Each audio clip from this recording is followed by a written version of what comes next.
5 is application, like TV5 is available on satellite, Dish TV also. So I'm trying to create stories so that I can send it to the mainstream media. How are you, Cyrus? Hello. Good to see you after Hi, a long Nata. time. Yeah, long time. Good to see you. Well, Good to see you. and Sure.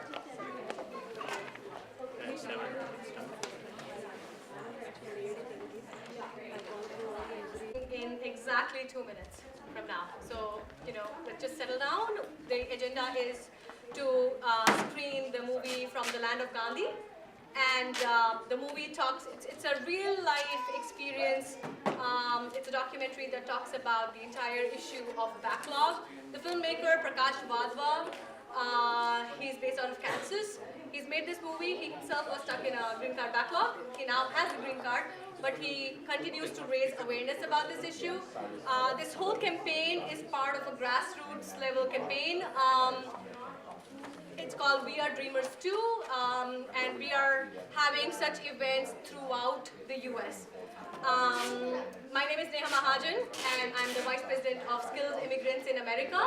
I help run such events throughout the US.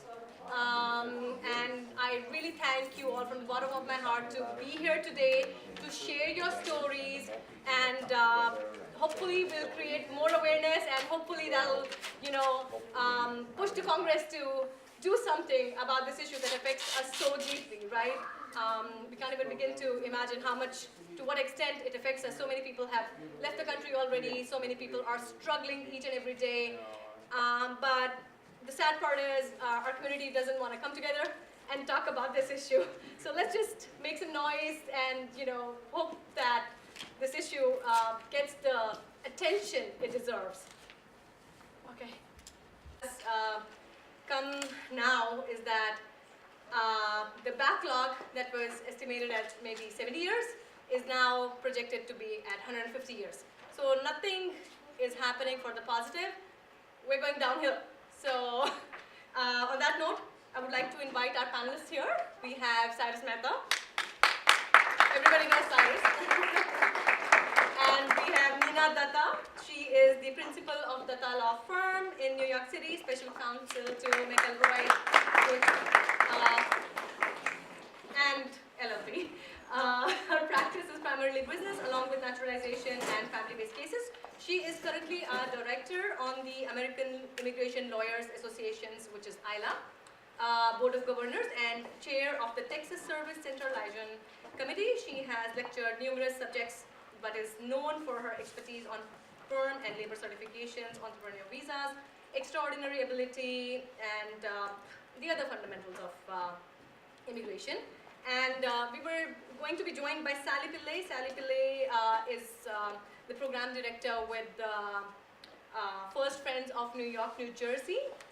But sadly, they had to they were in a rescue crisis. They primarily work for undocumented immigrants, and she couldn't make it tonight. And also, we're going to be joined by Ella Nimu. I'm sorry for the wrong name on the label. Ella.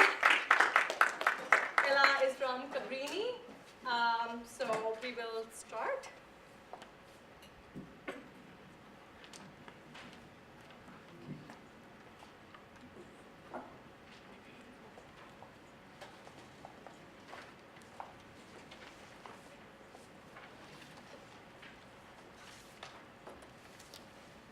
So my first question really is, what was your takeaway from the movie? And who wants to say it first? Sam? It's a great movie. I've been very impacted because even I've come from the same place as all of you. The only thing is, I got my green card in the early 90s, just after IMAC was passed. And my wait was about 2 years or 3 years. So I really feel very blessed that I got my green card. And so, I mean, I've come from the same place as you all, and I'm glad that I'm in the field where I can help people. I have helped a lot of people, and I want to keep on helping, and I do want to make a big impact and a difference. And if there's a way to change the law in any way, I'm there to help. Thank you. Nina, do you have? Yes. I think that this audience is a great audience to watch this film, as you already know some of the things that people are going through. But I think that this movie would be great if people who are voting on the issue could watch. There were, I did take a few notes. There were, we don't have to address it right Sure. now. There were a couple of things that may need clarification because they weren't exactly factually correct. I feel like Cyrus is the one who really understands that for some of the priority date things and restarting numbers.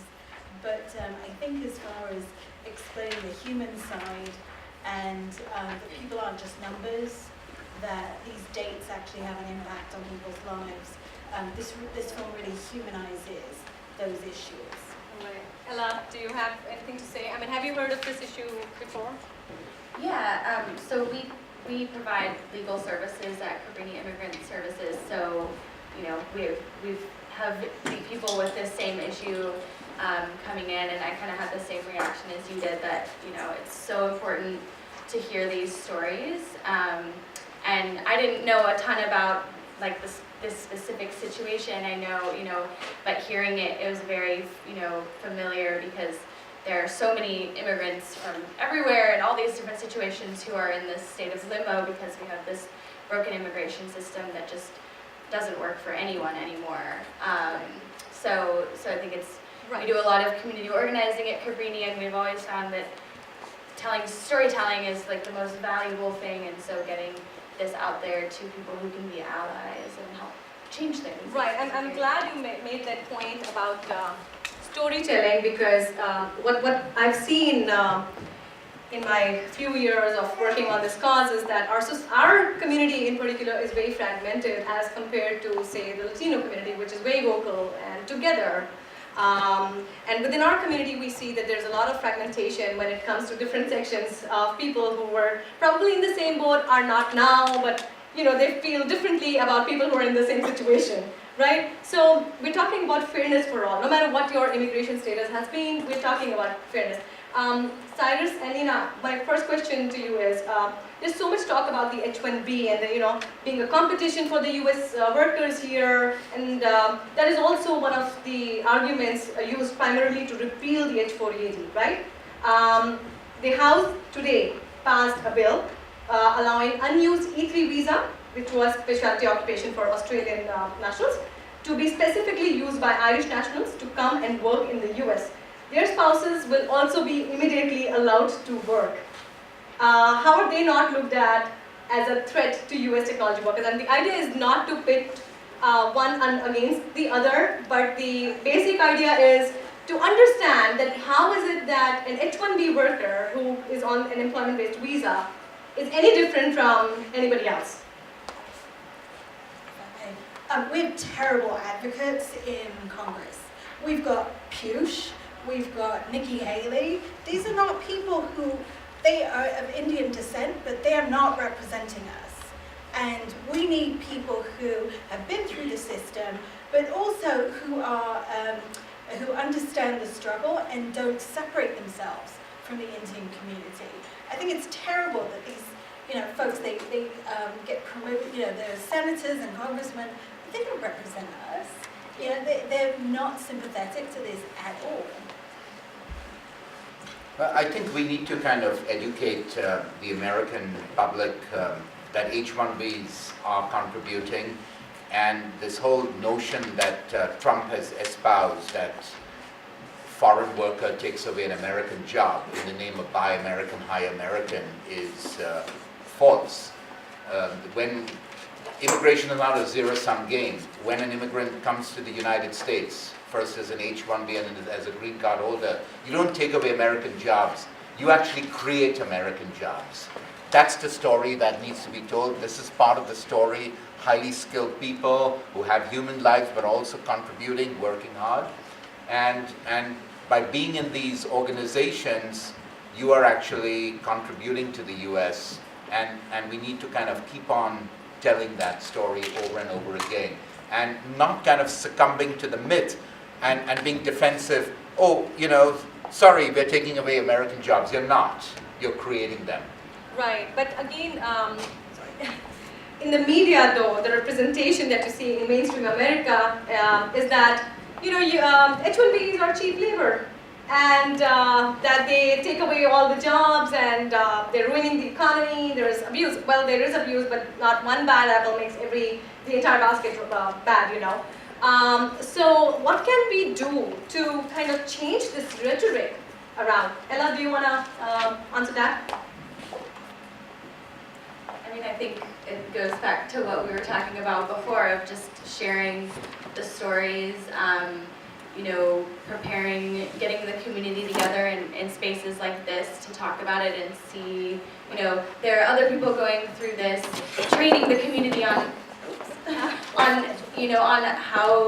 how to talk about it, how to talk in a way that is appealing to the media and to elected officials, and how to get that story across in an effective way. I mean, I think all you can do is share, put a human face to it, and accompany that with the numbers, because the numbers do prove your point. Right.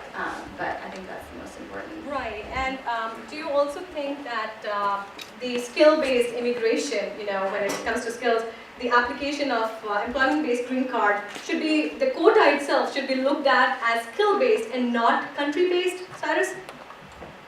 Absolutely. Absolutely. I think these country-based quotas are antiquated. This is not what Congress intended even in the 1990 Act, because they were concerned about 2 or 3 year backlogs, and that's why they increased the numbers. That was the last expansion. And so clearly it was not, we didn't have Google and all the high-tech companies then, and now we have so many. And yeah, absolutely, that the whole country-based thing is unfair, and it needs to be abolished.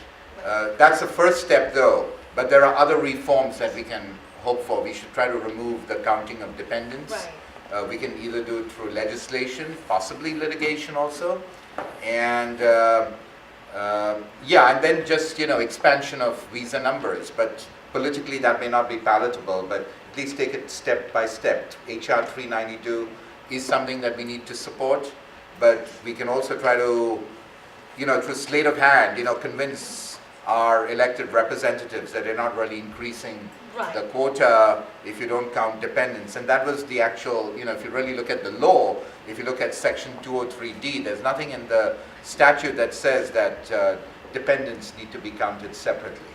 So why is then the USCIS counting the dependents, and why is nobody doing anything about it? Well, the law is ambiguous, no doubt, and it's been counted, but if you look at the change after 1990, there's nothing that says that dependents should be counted. Now, there is litigation. The EB5 community has launched a lawsuit. There's no victory as yet. The only victory is that class certification was granted. But if there is progress in this lawsuit, the arguments that are being made for EB5, even though there is a special provision that may help the EB5, it applies to all EB categories. I've also written on this, but we need to watch out. And if there is success there, I think one can launch another lawsuit. Right. You can launch a lawsuit now too, but I would try to wait. Yeah. Okay. Nina. Or maybe you don't want to wait anymore.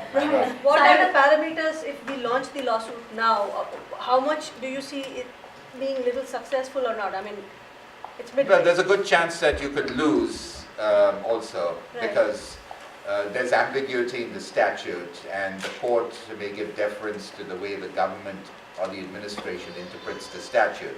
Now, the EB5 litigants are saying that there's no ambiguity, it's clear-cut. Dependents should not be counted. It's a great argument, and I really hope it prevails. When I started writing about this theory, there was a more friendly administration in the Obama presidency, and we actually tried to speak to the highest level policy people, but they said, oh, we are scared about getting sued. I really wish they had just kind of gone ahead and done it, and then defended any lawsuits. But of course, now it's water under the bridge. We don't have a very friendly administration, so we can't convince them to stop counting numbers.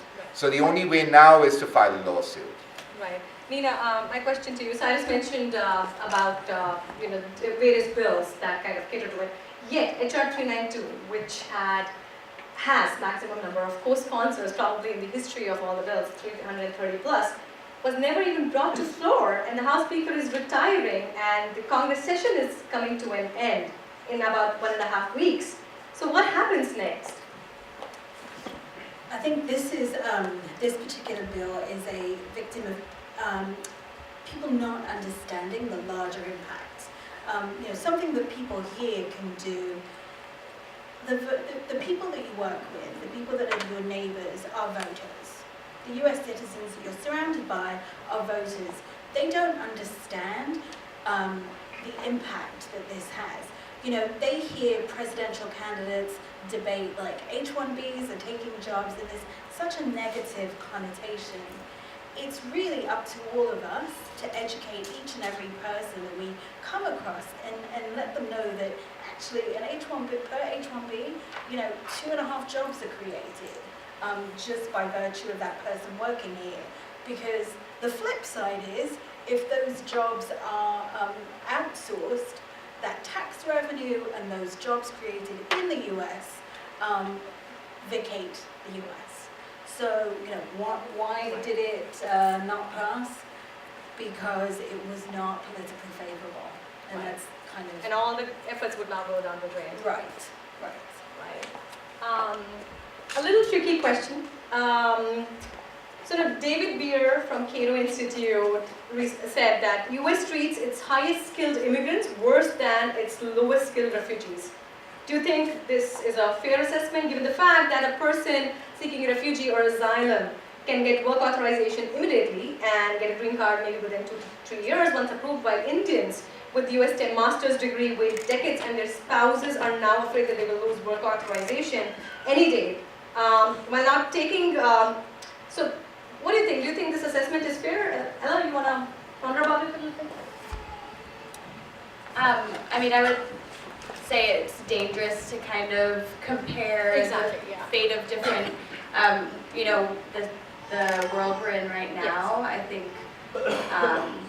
all immigrants are treated horribly, and the majority of people who are trying to get here and pursue a better life and pursue safety and pursue their careers, everyone who's trying to do that, who our president sees as like a stranger, or they're treated horribly, and the pathway to the life that they're looking for is really, really difficult for everyone. So I think comparing the different immigration situations is a dangerous thing to do. I think we're stronger when we all come together and say this system. So what is it that we can do collectively, to make sure that there's fairness for all? Yeah, I think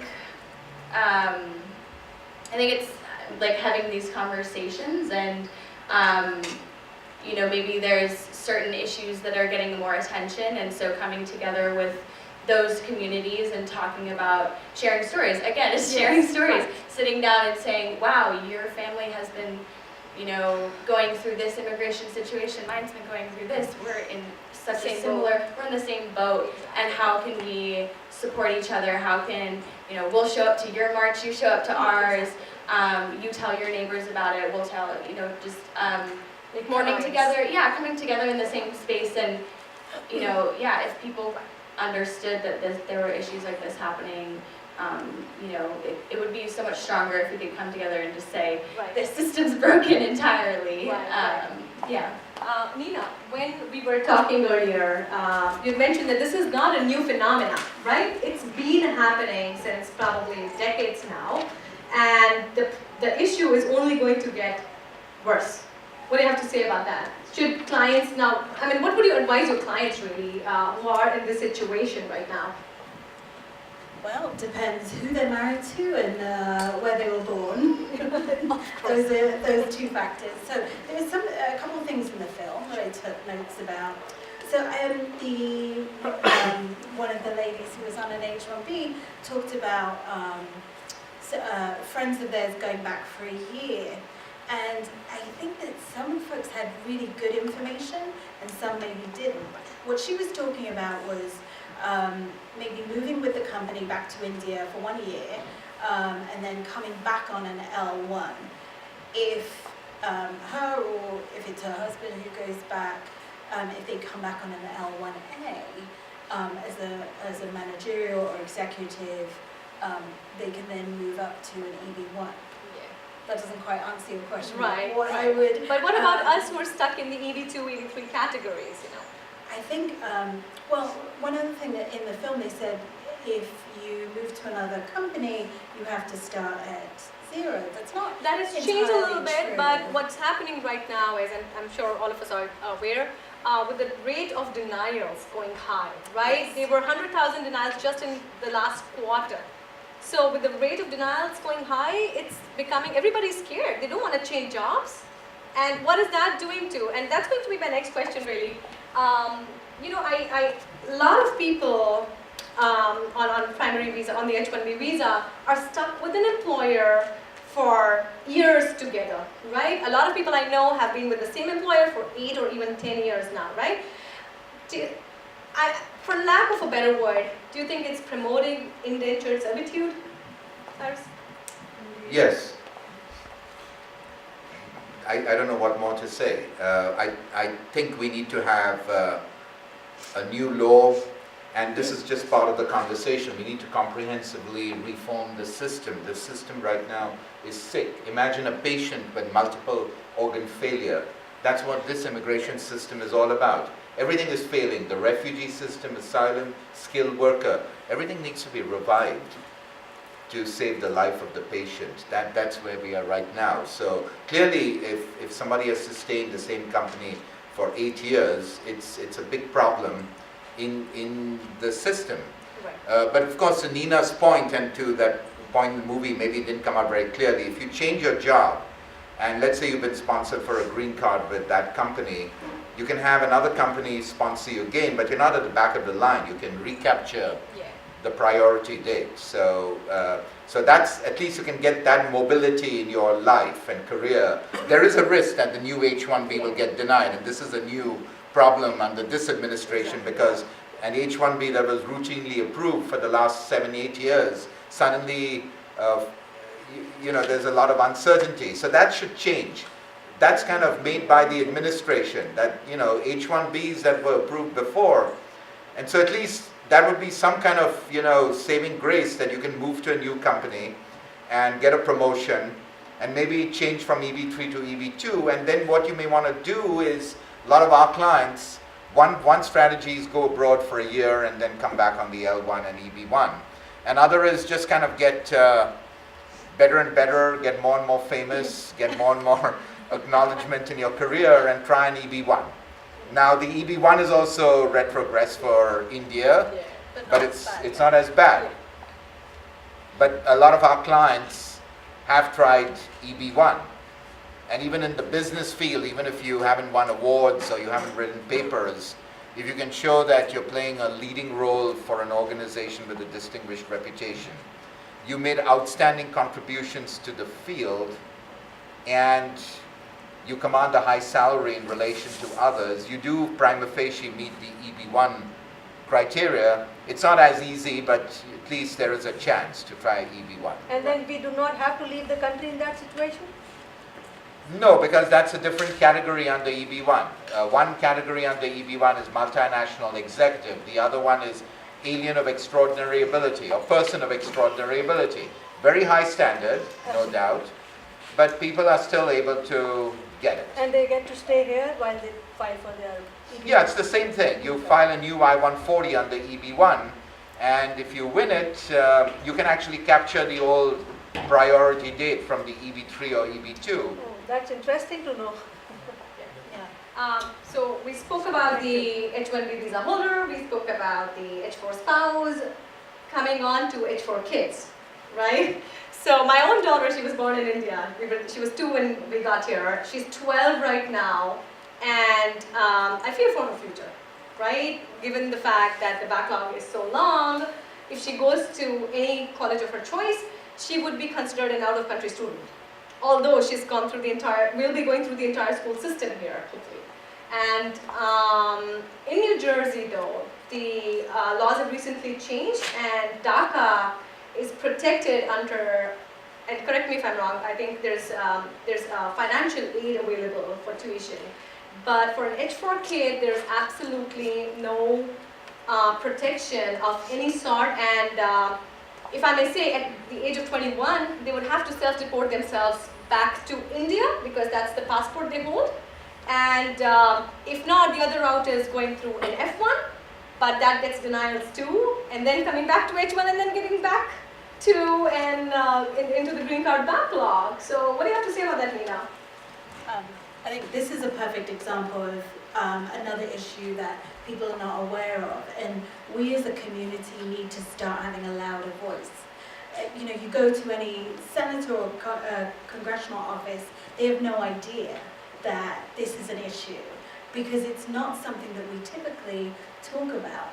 You know, people who have gone through this process need to be writing editorials, need to go to the press. There is a lot of power in the press. You all have stories, you need to start telling them. Right. And on that note, we have an H4 dreamer, as we call him, Sukanya. Do you want to come here and share your story? She's 14 years old, freshman.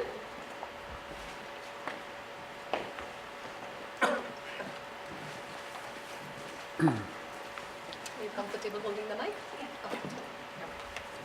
Yeah. Okay, so good evening, everyone. So I'm going to start with a story. It was about a little girl, and she's living with her happy family, and she recently moved in this really big house. And that means, a big house means she gets her own room. And she's really excited there. She joins a new swim team, which means she can meet more people. And she's starting in a new middle school, which is a whole nother level at elementary. I mean, you get lockers, you switch periods. It's an exciting time. Things were great, and honestly, she had her future set. Get into Penny High School, get into Princeton, and then work in a big-time financial company in New York City.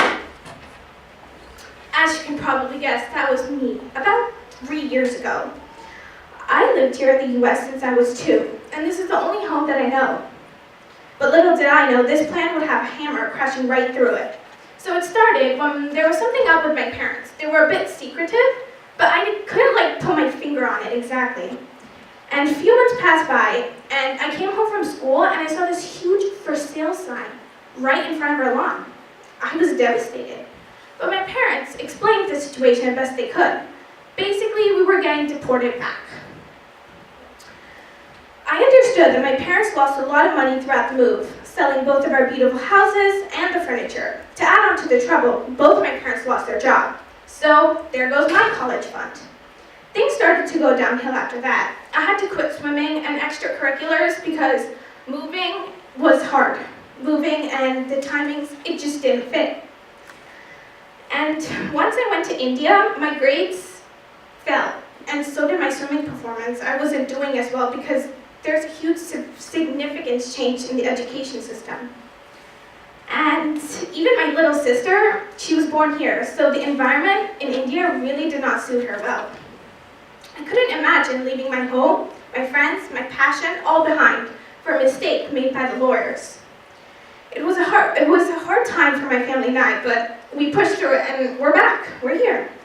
The immigration process in the United States is a tricky thing, but even I understand that as a kid, it's completely biased. There's an estimate of 6 million families waiting for their green cards to reside in the United States currently. Imagine living in a home knowing you can be kicked out at any point in time. I would like to end off saying that we should educate all the people around us and take a step on making change, because families like us are even worse in situations. Although we're back, we have this constant fear about when we're going to be deported again. Thank you. So here you are. Not many of us here know what H4 kids go through, right? What do we say? I don't know, I'm speechless. This happens with everybody. Kids are kids, right? And we hear, there's always, again blaming the media here, there's always so much noise about, the undocumented, right? Which is rightly deserved, right? but there is nobody even wants to, for lack of a better analogy, care about what kids go through, because I think a typical sense is that, oh, they get highly paid and they're good at it, they have good house, they drive a nice car, and I've heard it from a lot of members of Congress offices too, that you don't have to worry, you at least have a house, a shelter, and a car with you. So what do we do? Which door do we knock? Well, the House now is going to be controlled by Democrats, and they have promised to hold oversight hearings. I've not heard in their agenda that they're going to hear oversight hearings about the motivation to take away the H4 EADs. They're going to, ask questions about the separation of families. All that's very legitimate, must be done, but they should also hold oversight hearings with regards to skilled immigrants and what's gone behind, potentially rescinding regulations. Now, of course, that's the administrative function, but still Congress can hold oversight hearings. They can hold oversight hearings with respect to why all of a sudden it has become so difficult for an H4 who is aging out to get an F1. You said that they get denied, but now it's become a hopeless case, because to change from H4 to F1, you have to now file a bridge B2 visa application, which makes no sense. So you're allowed to continue studying at school when you're transitioning, when you turn 21, but you've got to file that bridge B2. If that bridge B2 gets approved for any reason, you have to drop out of school, as in. So why is the USCIS imposing this obstacle, this unnecessary, useless, unmeritorious obstacle on people trying to change status from H4 to F1? Even before changing the law, one can actually pursue the new committees to hold oversight hearings about these kind of policies. Right. Do you have to say something, Nina and Ella? I think we need to have a more unified voice of educating congressmen. You said that, if you have approached someone, they've said, oh, you guys have a nice house. It's really important to make sure they understand the story, understand the impact of it as well. I mean, you are separating a family. It also puts a huge financial burden to suddenly prove that this F1 can pay for college. So making sure they understand that. I mean, let me tell you, the people who are anti-H1B, what's the name of the, there's a Protect few, US workers? Protect US workers. They're unified. They have one voice and they have the same message that they hammer over and over again. We need to come together and have the same message that H1B workers are productive, they are not depressing wages, and their families should be kept together. Right, and all of that information about wages is all available on DHS's website. You really don't have to be a rocket scientist to go look for the data. It's all there. It's just the way how we project it out. Ella, do you have a comment on? Yeah, I mean, my immediate thought was kind of similar to what Nina said, is just coming together with a stronger voice. I think if you look at the Dreamers, the DACA recipients, that did not happen overnight, and young undocumented folks came together. They formed this really incredible movement. They were trying to get a DREAM Act, and then they got DACA, which is not a permanent solution, but it was something, and that was through years and years and years of really intensive organizing. So coming together with a unified voice, and also talking to those organizers and seeing, saying what is it that you did? How did you get this attention? There are these really strong organizing groups that are youth-led, really strong organizers, and they've figured out tools and ways of getting their voices heard, and ways of, creating discussions that bring people into that movement and strengthen the movement. So, you don't have to reinvent the wheel. You can look at what's been done before and just bring these new issues to the table. Right. And just adding on to that, India and China, they send most STEM international students to the US. India is number 2. With wait times on green cards and this administration making it so much harder for H-1B visas and even to renew them now, enrollment of international students in the US have dropped more than 10% and will surely drop even further. The international students' fees, which is thrice as much as that of a US citizen, makes it cheaper for US citizens to get college education. Not many know about that. What do you see this as a concern in the trends? Yeah, I think that last point you made is not known by many people. There's a lot of US students that receive scholarships or receive at least a subsidized education because of the highly inflated international tuition. Just information like that being disseminated will help to make the case. You know, people just don't know that information, and you have to make sure that they're aware. Right. We have an H4 visa holder. Her name is Sunita. Sunita, are you here? Sunita Barot? Hi. She is a scientist. I should be saying Dr. Sunita Barot. And she worked with ISRO, which is equivalent of NASA here. And she's an H4 visa holder. Sunita, share your story. Hello, everyone. Yes, I'm Dr. Sunita Barot. I'm PhD with double master's degree in chemical science. I worked in for the 4 years as a research scientist in Indian Space Research Organization. It's equivalent to NASA over here. It's basically the space related research work. And when I came here a couple of years back, I see here America or the US, it is a land of opportunities. It's a land of dreams where the people, where the talent is appreciated. It gets a more scope to prosper in the life. But when I actually came here, I saw that the situations are all messed up. Okay, the talent is no longer being, it's prospering. It's not being supported here. Like more emphasis is given on your country of birth.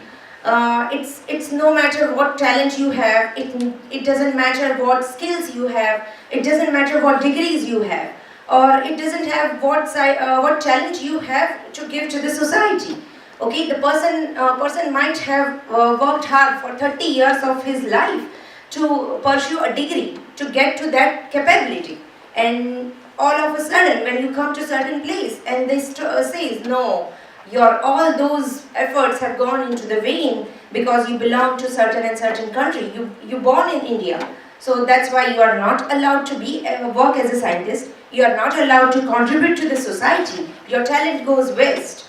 So I really this is US. I think US should think again. It should look back to its history, where the people from all over the world came to the US and they have contributed to the success of the US. So the world is opening the door for skilled legal immigrants, and now the talent it may move ahead and the US may lose the talent or the skilled peoples. So that's my story. Thank you, Sunita. No, Thank you. thank you so much. And just to add to that note, there are even doctors who are working in the most rural areas in the US, stuck in the H-1B limbo, waiting for their green cards, not being able to contribute to research or further careers for the benefit of all, right?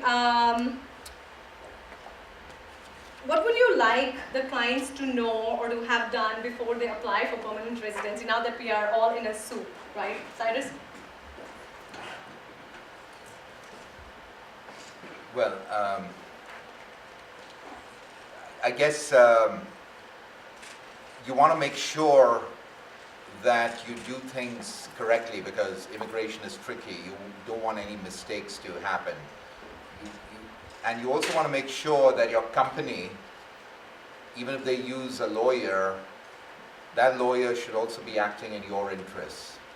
Oftentimes you may be cut off from the communication, but generally when a lawyer represents the company, they should also be representing you. It's called dual representation. And if the company's lawyer cuts you off or whatever, you want to make sure that you're kept in the loop, or you get your own lawyer. They allow you to at least consult.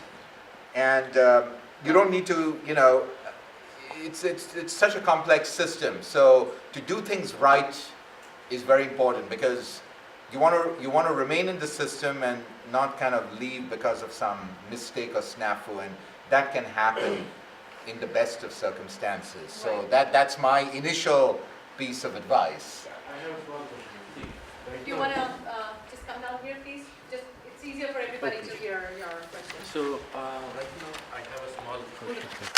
See, just like right now, we are all in this situation, right? And we will be completing our 6 years, and we are applying for extension after extension after extension. So now, it happens that somebody gets denied, and a lot of people are getting denied. So when a person is denied, right now the situation is that people are in the mindset that, oh, now nothing can be done, they pack up their bags and they go back. I don't want to be in that situation. I need to fight. I want to fight. But I don't know how to go with this process. No, it's a great question, and I think that it again, so if your H-1B extension has been denied and you want to fight, you want to first get your company involved, and they have to fight on your behalf. A lot of companies don't want to do that. And you can file an appeal to the Appeals Administrative Office, but the AO generally rubber stamps the denial. So you want to think of going into federal court. And the first thing is to try to get your company to be the plaintiff. And a lot of these federal court actions that are being filed now on behalf of denied H-1Bs, what happens is that the USCIS, they're cowards, they just kind of reopen the case and they vest the federal court of its jurisdiction, which is good. It's good that they're cowards. So you may want to kind of, file a lawsuit. Now, if your company doesn't want to cooperate, but if they still want to keep the job for you, there are cases where the beneficiary has been able to get into federal court too. Because under the Administrative Procedure Act, you're also within the zone of interest of the harm that the government has caused. And you can seek redress and you can seek review over an arbitrary and capricious denial of your H-1B, even as the beneficiary. And so I think I'm glad you raised this question, because you're kind of expanding on what I'm trying to say, that your interests also have to be looked after. Correct. And if you've gotten screwed because there's a denial, you should definitely fight, and you can get into federal court. Just 2 more questions and we'll be wrapping this up for the evening. Sameer? I think, Cyrus, thanks for the details and thanks for coming on. You gave very important details about this, how to take an action after a denial. One important question that I think a lot of normal people would like to know, how much it's going to cost and who ends up paying for it. Is it the individual who is filing the lawsuit? Let's say the employer is not helping you out, right? In that case, who pays for the cost and how much it is? Like on an average, I know each lawyer might be charging differently, or there might be different other fees, but on an average, what is the cost we are looking at? You want to answer that? On an average. So it's hard to put a number, but if you win, you get the fees. So Well, there's something called the Equal Access Justice Act. It's known as EJA. That's the acronym. So, as Nina correctly said, that if you win in federal court, then the lawyer representing you and the company can claim the fees, and if you paid the lawyer, then the lawyer can give back, the fees that were gained. And oftentimes in these retainer agreements, that arrangement, you must insist on that arrangement, that if you get back the fees, then we get it also. I think a lot of people don't know it. But I think it's not that expensive to get into federal court. I don't want to get into fees right now. But the first thing you want to do is to get your company involved and let them pay the fee. They're the deep pockets. They value your skills. They should pay the fee. But if you want to pay the fee, that's, again, as I said, this is not very expensive. It is expensive, but not too expensive. It's not prohibitive. Okay, let's say it takes time. It takes time during this action, right? And my company don't keep the job. In that case, what happens? That's very difficult. That's a flaw in the law, and I agree that the law keeps you indentured, and if the company cuts you loose after a denial, then you really have to find another H-1B opportunity. You've already been counted under the H-1B cap, so if you find another employer, you can get another H-1. And what some people have done, even in the Trumpian era, is create your own startup. Don't do it entirely on your own, like from your bedroom, but if you get some venture capitalists or other partners, do a startup and have them petition for an H-1 on your behalf. We've tried that successfully. But Basic- can Basically, if you, immediately created startups do have the authority to file H-1Bs? I mean, you're Yes, speaking about a startup that happens tomorrow in a week's time, yes. and they can file for H-1 If you immediately? can, if there is a credible business plan, so you don't, as I said, you don't just incorporate a company, but let's say you have a startup in the way Vivek Wadhwa kind of envisages, you know, the great entrepreneur, and people like your idea, and you have a rich uncle who is an angel who gets into it, or a venture capitalist. Yeah, absolutely. You should do that. You know, so if your back is against the wall, company has pulled off. Create your own startup, but do it with others, and then have that startup do an H1. so Right. basically, You may have to leave and go overseas and come back, or if you've lost your status. But so basically there is hope even after the denial. I think I've just pointed out Yeah. ways. Right. Now, just before we go on to the next and the last question, we have a letter to the Congress members that we've printed out for everybody to read, and if you agree with what's there, I would request all of you to please sign up. We will send it out to members of Congress in New York and New Jersey. On your behalf, we're just accepting signatures and addresses. Rajat here will be passing the letters around to everybody. Oh, it's taken care of? Okay, fantastic. We didn't get it. Okay, whoever doesn't have it, please reach out to Rajat, that's the man. Okay, okay, fantastic. Would the panelists like to sign them too? Absolutely. No, we still Okay, haven't fantastic. gotten it. Fantastic. Sanjeev, you had a question? Yeah, And that'll be, I'm sorry, the last question. We Yeah, really have to wrap up. okay. I think it's a question that once you get a denial, and do you, in your career, you find a success if I file a case under a matter of Lozada or ISE against the lawyer and getting my denial get approved and all? Do you have any experience in this? Have you seen this thing happen? Nina, you want to answer that? I personally haven't dealt with matter of Lazada. I mean, you're also asking two lawyers, like, hey, has anyone ever filed a complaint against you? No, you've seen the But I success have, there. yeah, it's something I've seen success with.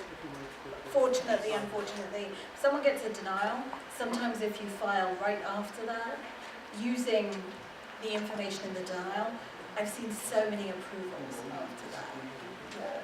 But let's say a lawyer has been screwed up, you know, committed malpractice. So Lozada works more in the removal context. It's a motion, it's a case called Lozada where you have to file a grievance complaint against the lawyer to establish ineffectiveness. So in the administrative setting it doesn't work, but if you want to invoke the discretion of the USCIS and you want to add more power to your argument, so you can say, yeah, please, you know, I mean, it got denied. So if there's a regular denial, you don't want to do a Lozada. But if the lawyer really kind of, you know, missed the deadline or didn't pay Yeah, attention, that's the big thing, yeah. if filing a Lozada will help in invoking the favorable exercise of discretion from the USCIS in extending your status for a new H-1B if there has been a gap.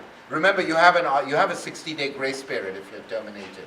You know that, right? Yeah. So that's Yeah. also another thing to This is my consider. favorite part to say. I think we all have to Thank become pseudo lawyers to get through the entire H-1B process and get out of the backlog. Thank you so much. What can we, at the ending note, what can we collectively do? You know, you represent Cabrini, you represent Ayla and Cyrus. What can we collectively do to ensure that there's fairness for all? Yes, storytelling, we've been doing it for almost a decade now. But time is not on our side, right? Kids age out, spouses, we're getting older, all of us are, right? So what do we do? I've actually got three things Sure. that you can do. One is keep yourself educated. And I don't mean read every single blog. I mean, like, keep in contact with your lawyer, but also respectfully don't ask them questions every single Don't push day. them too much. Yeah. Two is actually get involved locally. If you have, if you're an H4 and you have a lot of free time, don't forget this community board. Yes, immigration is federal, but community board, the local politicians can be quite influential in helping to write letters, and those are the people you want to educate. And three is be loud.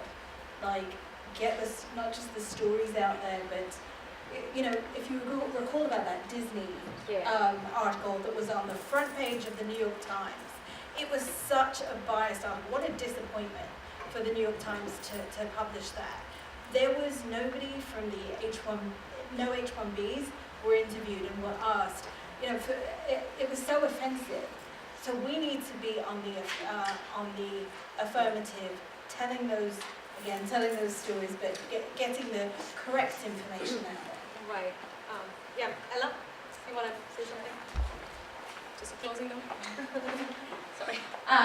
Yeah, I think aside, we've talked a lot about the storytelling, and I think another thing is, finding your allies. I think, I was talking before about, getting citizens to vote, and finding out how you can engage, the people who on, the federal level can have, they can use their voices to support you. And then, just figuring out, like I was saying before, the tools that have been used before, and creating those networks that can make the movement stronger. I think. Right. So So basically, each one of us needs to come together to do this. Neha, before you close, I just want to have. Yeah, just Cyrus. So just, just a few points. One is celebrate your victories. Last night there was a good victory. There was a lawsuit against TCS for discrimination because they were hiring too many H1Bs. If there was a verdict against them, it would have really hurt all employers. So this shows that even India-based IT companies are contributing to the US, and so are the H1B workers within these companies. So celebrate that, publicize that. I think that's a big deal. The second is, when you want to tell your story, how do you tell it? Yes, through the movie, but go and visit your congressperson. And for example, every year we as lawyers go in the spring to Capitol Hill, and we go to different congressional offices. If you want to come with me and you want to bring your H4 kid, we can work out something. Yes, and definitely would love that. and try to go from office to office and take appointments, just to kind of, and you don't even need to meet your own, be a constituent in your own congressman's office for a meeting. We can go to the chairman of the Judiciary Committee in the House and Senate. We can try to be creative. And if you take your child with you, it will make an impact. So that's the second. And third is, I think creative litigation is really the need of the hour. On a micro level, so if your H1B has been denied, think of litigation strategies. And on a macro level, with regards to this, not counting dependents, I think that's a very interesting litigation strategy that's being conducted by EB5, but keep a watch on that. Yeah. Maybe that will pave a way for a lot of us. I just have Yes. a last question, rather Yes. guidance I seek from people from different law firms here, esteemed people and guests here. How do we get access to the mainstream media? Mainstream media has never covered the legal immigrant community. We don't have funds. We cannot do open lobbying. We cannot fund anyone. That's our handicap here. Otherwise, we have all the might to pay and be into the mainstream to fight for our rights. How do you guide us to reach the mainstream media? You are the big law organizations. Nobody speaks at that level for us. We are seeking guidance there.